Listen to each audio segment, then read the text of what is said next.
There are many people who have the limitations in their minds, who have lost that fire in their eyes. You aren't given any breaks in life. You make them for yourself. We are all being tested in life.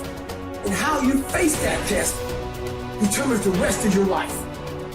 There's a lot of times where I don't know how I'm gonna move forward, but I ask myself one question: can you take another step?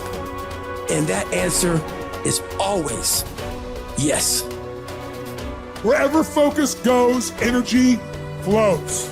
So why don't we tap into that power now for your business and life? The part of beginning to get unstuck, you've got to decide that the behavior pattern that you have adopted doesn't work for you. You've got to change your strategies, and changing your strategy means reinventing your life, recreating you, and you have the power to do that. You want to take responsibility for your life. You can decide that you're going to change, that you're not going to be a wimp. I got me here, I can get me out of this, and I'm getting out. It's not easy reaching your dreams. It's not easy to achieve a happy and fulfilled life. It's not easy getting up every day, fighting, going through the daily struggles, getting rejected constantly, getting laughed at all the time, going through trials and tribulations, facing the pain of defeat over and over again. It is not easy, but if you do it, it is worth it.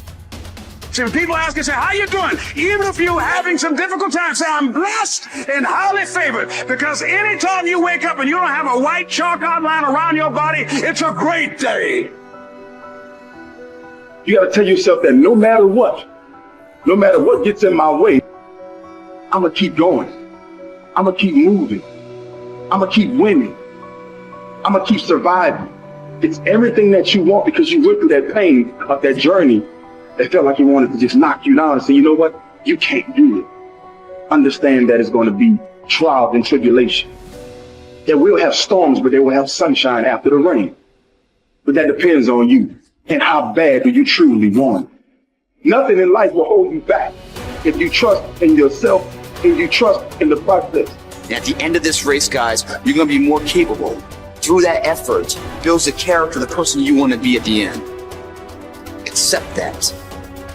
And so I say to you, it's possible you can live your dream. If it's becoming a diamond, if it's having more, it's achieving more, it's possible you can live your dream. It's necessary that you have a plan of action, that you're resilient, that you stick to, that you have the vision and never give it up, that you become creative and relentless and keep on coming back again and again and again, and that it's you that you got to take personal responsibility to make it happen. And when life knocks you down, jump back up and say, it's not over until I win.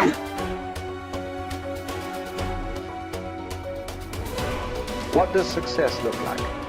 What does it take? A human being has come with such open sense of possibilities. Those who are committed to being successful with whatever they're doing, one important aspect of their life that is what gets you across so many lines in our life, so many barriers in our life. This happened in your school, maybe later in your university, later in your work. It's happening to people, maybe not everyone, but to a whole lot of people. Their commitment to success is weak. They want to succeed. They will take 3 steps. Then something little interesting happens here. They will go away here. They will go away there. They will go away there. Hey, I want to live. Their commitment to success is weak. Either situations around them in some way, situations can impede you from doing what you're doing very easily. Many times it happens to everyone. But when this happens, people weaken their commitment for their success. Maybe physically they'll feel a little weak. They will weaken their commitment to success. Maybe their emotions slosh around a little bit. They will weaken their commitment to success. So our commitment to success should not weaken because there is social drama going on, or physiological drama, or psychological drama. Whatever happens, your commitment to success should not weaken.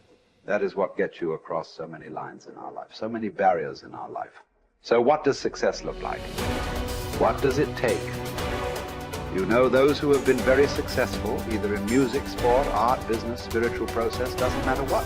Those people never know when they ate, when they slept, when they got afternoon rest.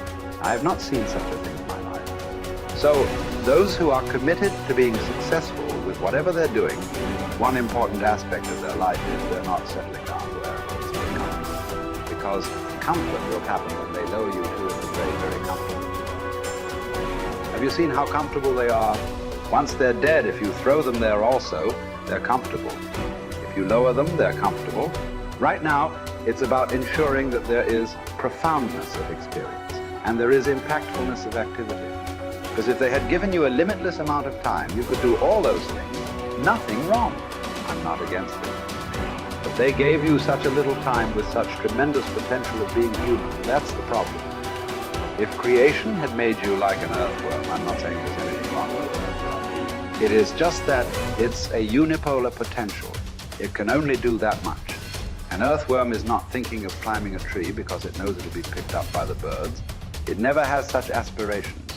It just wants to recycle the earth. You know, it is beneficial to so many other lives, including us, but its objective is very clear: to eat and to reproduce and to die.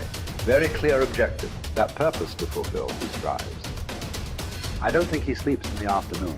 I don't think so, because many afternoons I've seen earthworms. They were all vigorously active, but a human being came with too many potentials. Because of that, it needs a certain level of striving for a human being to forget about the world, to consider yourself successful. If your idea of success is you're doing little better than your neighbor, I call that sickness. That is not success. You are happy that your neighbor is worse than you. Is this sickness or success? It is sickness. But in some way, you feel fulfilled with what you're doing. Let's consider that as success for now. It doesn't matter whether you're better than somebody or worse than somebody. That question should not even come up in your mind.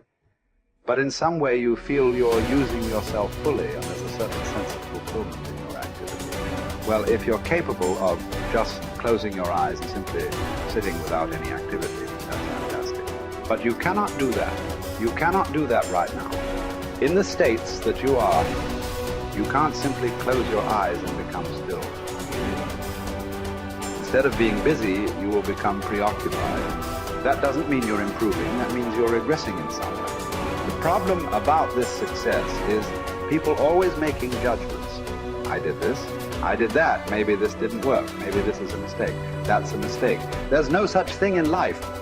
See, at one time you were a monkey, all right. Hey, this is not me, this is that Englishman, you know. Charles Darwin said you were all monkeys. At one time you were a monkey just a brief while ago. Was it a mistake that you committed? That you were a monkey? Or was it just a certain stage of evolution? Was it a mistake or was it just a certain stage of evolution? Similarly, since you were born, because as a human being, you're born largely unformed, unlike other creatures. Other creatures, if their food is taken care of, they know what to do with their life. Because human being has come with such open sense of possibilities. You come unformed. You don't come fixed. You have to fix yourself. Different people throw different types of balls at you. From all over, your parents, your teachers, the school, the neighbors and society and the world throws all kinds of things at you.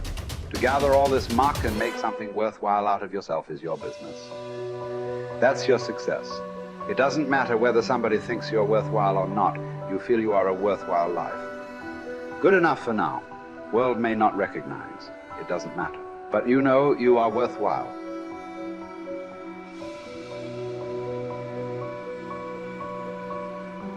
It's hard to say what the soul means metaphysically because, say beyond the confines of a single human being, we do have this sense that the soul can expand itself into something that's greater than it has been. It has this capacity for growth. And we do have the sense that the soul can expand itself to the point where it's enlightened, for lack of a better word, that it's working as efficiently as possible to transform everything that's unnecessarily painful and malevolent about the world into what's positive and good. And that it does that as a consequence of confronting the world with courage and truth. And I think that's right. And I do think that means that the soul participates in something eternal, which is the attempt of being itself to transform what's unnecessarily painful and malevolent into what's good, and that human beings actually do participate in that, and that that's part of the reason that our ancient tradition insists that we're made in the image of God.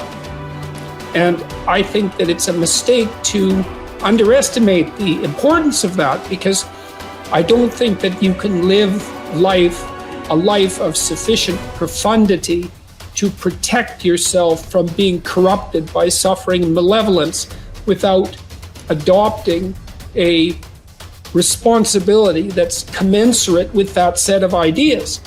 I think that you either orient yourself upward, to the star above the horizon, and try desperately to improve the structure of being, or you work at counter purposes to it and make things worse. I don't think there's a middle ground. In fact, to the degree there is a middle ground, it tilts towards the negative, because people who try to occupy the middle ground generally try to accrue the benefit, let's say, without adopting any of the risk. And that's not acceptable, not helpful. So that's a soul to me.